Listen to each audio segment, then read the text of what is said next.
भीतर गड़बड़ न करो, बाहर से गड़बड़ की एक्टिंग करो। इतने मर्डर किए अर्जुन ने, हनुमान वगैरह ने, प्रहलाद वगैरह ने, भीतर गड़बड़ नहीं हुआ, बाहर से एक्टिंग हो रही। जैसे पिक्चर में देखती नहीं, पिक्चर में जैसे प्यार की एक्टिंग करते हैं, दुश्मनी की एक्टिंग करते हैं, मार धाड़ करते हैं, वैसे मुंह बनाते हैं, लेकिन भीतर नहीं। वो तो पैसा कमाने को एक्टिंग कर रहे हैं।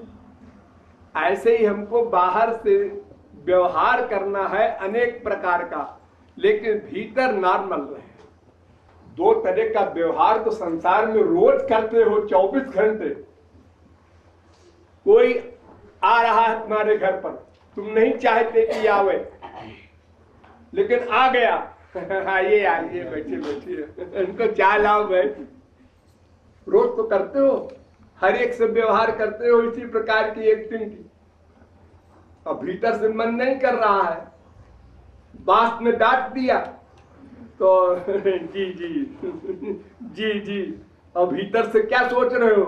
एक झापड़ लगाओगे, इसको बदतमीजी की बात कर रहा है। खुद तो आता है 12 बजे, हमसे कहता है कि 11 बजे क्यों नहीं आए।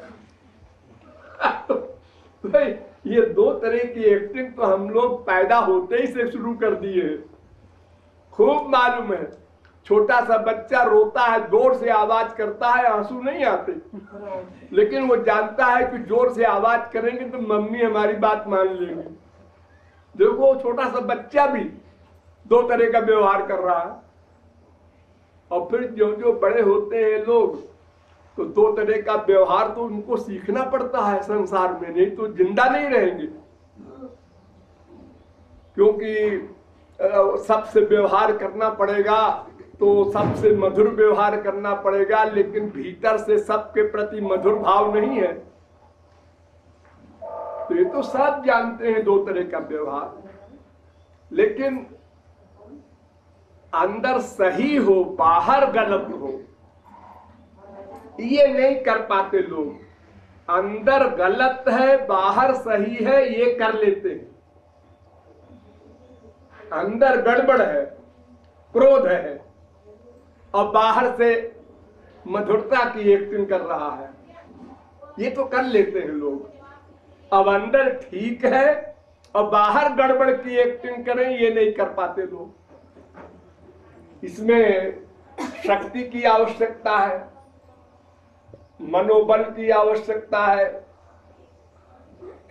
मन को वश में करना, गुरु के वाक्य का पालन करना,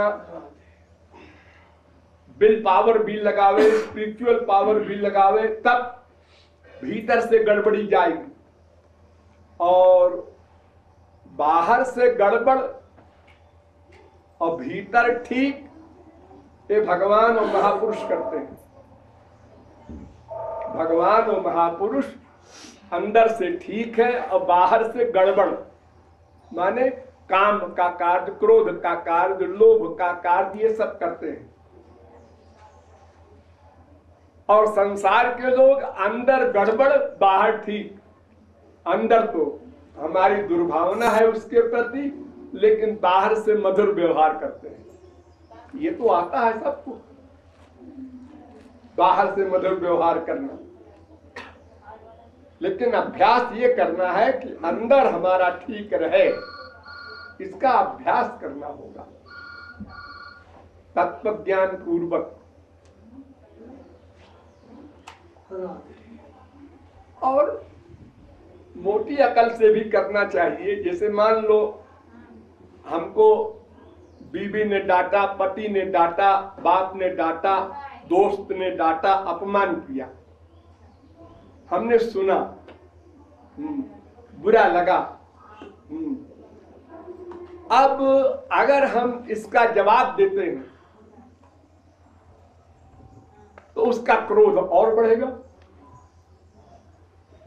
तो और भयानक व्यवहार करेगा, तो हमारा क्रोध और बढ़ेगा, तो हम और भयानक व्यवहार करेंगे। तो इस कंपटीशन में फिर मारपीट भी हो सकती है, बड़ी बड़ी बातें हो सकती हैं, तलाक वलाक हो जाता है सब इसी में।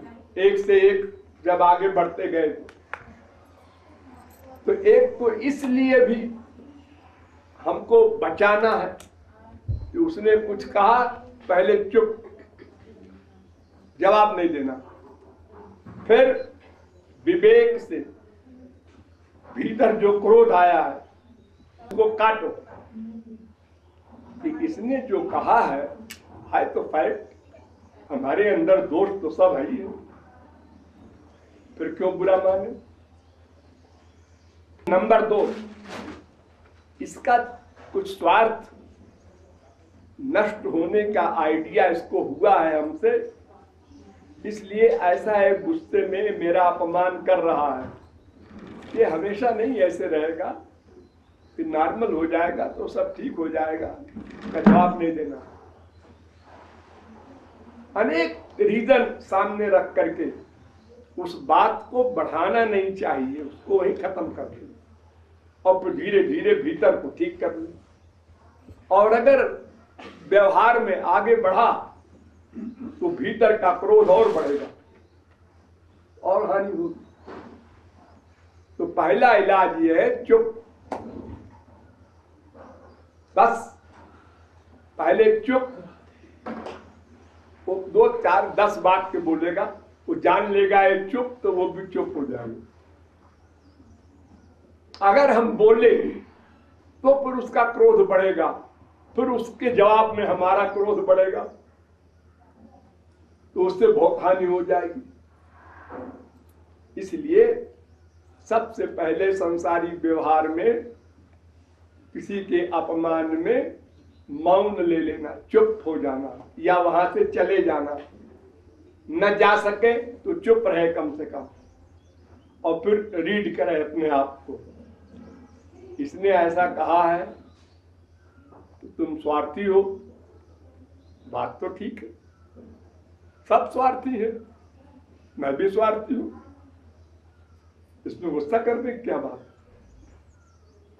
महापुरुषों ने, शास्त्रों ने, वेदों ने बताया है, हमने भी समझा है उसको। गुस्सा नहीं करना, चुप, गुस्सा खत्म कर दिया। तो गुरु के तत्व ज्ञान से, शास्त्र वेद के तत्व ज्ञान से उन दोषों को काटना, ये अभ्यास करना होगा। कभी भूल जाए और कोई वाक्य निकल जाए मुंह से तो फिर रोक दे। देखो, किसी को आग लगती है, स्त्रियां खाना पकाती हैं तो कभी कभी आंचल में आग लग जाती है, तो वहीं पर तुरंत पकड़ लेती हैं, बुझा देती हैं। अगर वो लापरवाही करे कि लगने दो, बढ़ने दो, हमको क्या करना है, तो जल जाएगा पूरा शरीर। तो कोई भी दोष अंदर आवे, क्रोध हो, लोभ हो, कुछ भी, तो तुरंत दबाओ तो आराम से दब जाएगा। जितना वो बढ़ जाएगा उतने मुश्किल होगी। तो जैसे क्रोध एक ऐसी चीज है जिससे बहुत अशांति हो रही है सारे संसार में, स्त्री पति में, बाप बेटे में, बहन भाई में, सब जगह क्रोध, वाणी का, जबानी जमा खर्च। ये क्रीम यहां क्यों रखी है, ये क्रीम यहां क्यों रखी है, पूछा। स्त्री जवाब दे रही है तो क्या सिर पे रख लूं। अब देखो, क्रोध की बात शुरू हो गई।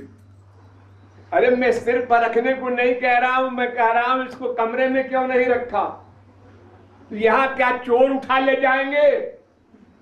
अब देखो, शास्त्रार्थ बढ़ रहा है दोनों का, और बढ़ते बढ़ते बढ़ते बढ़ते फिर मारपीट भी हो सकती है, क्या क्या नहीं हो सकता संसार में, सब देखते हैं आप लोग। ये वाणी सबसे खतरनाक है।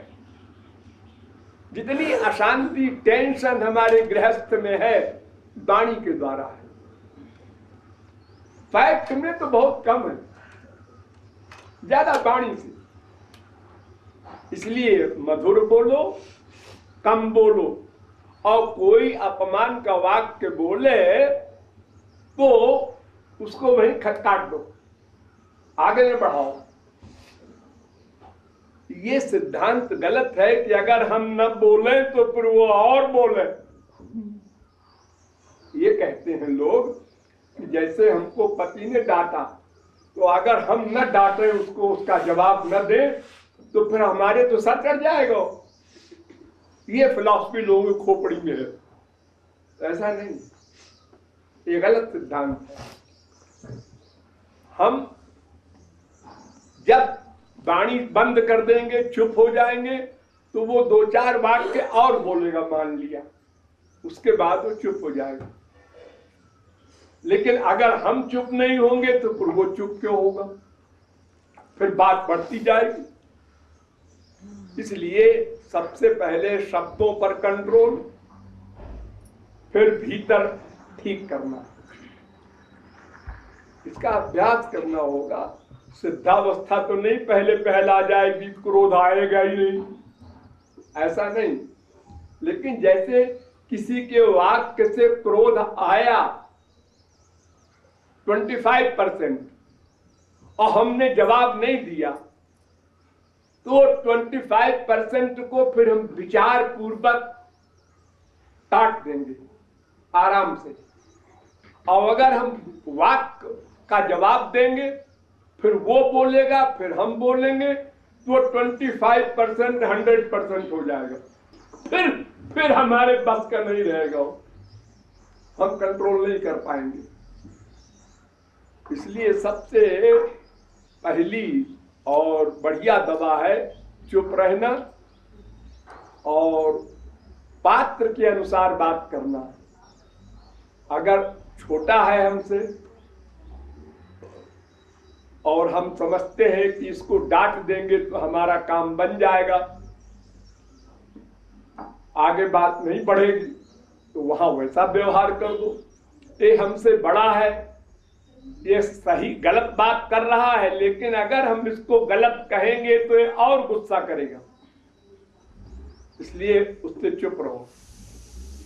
हमारा बाप है, हमारी माँ है, हमारा बड़ा भाई है, हमसे बड़ा है और गलत बात कर रहा है, और हम ये सोच के कि ये गलत बात कर रहा है हम भी बोलेंगे, ये गलत। क्योंकि उसको ये अहंकार है कि हम बड़े हैं, तुम्हारे बाप हैं, इसलिए वो तुम्हारी सही बात को भी मानेगा नहीं।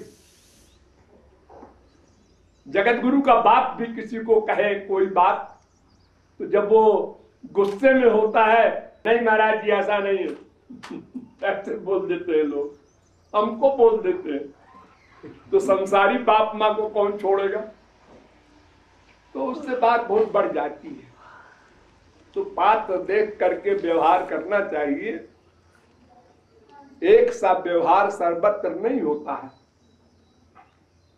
जैसा पात्र हो वैसा व्यवहार हो, लेकिन भीतर गड़बड़ होने की बात तो गलत है ही, चाहे जहां हो, भीतर गड़बड़ न होने पाए ये तो अपना ख्याल रखना चाहिए। बाहर तुम नम्र व्यवहार करो, जहां जरूरत पड़ जाए। अरे कोई कमजोर आदमी भी है और रिवॉल्वर लिए है, दिखा रहा है और कहता है हैंड्स अप, उठाओ आप। हिम्मत सोचो हम जरा बलवान है, एक झापड़ लगा देंगे। अरे झापड़ नहीं, रिवॉल्वर लिए, चुपचाप उठा दो हाथ। देखो एक नकली रिवॉल्वर लेके एक बार यूपी में हवाई जहाज पर सवार हो गया, खिलौना वो जो आता है 100 रुपए का, वो रिवॉल्वर लेके खड़ा हो गया हो, और 250 आदमी हवाई जहाज में बैठे, सबसे हाथ उठवा दिया उसने।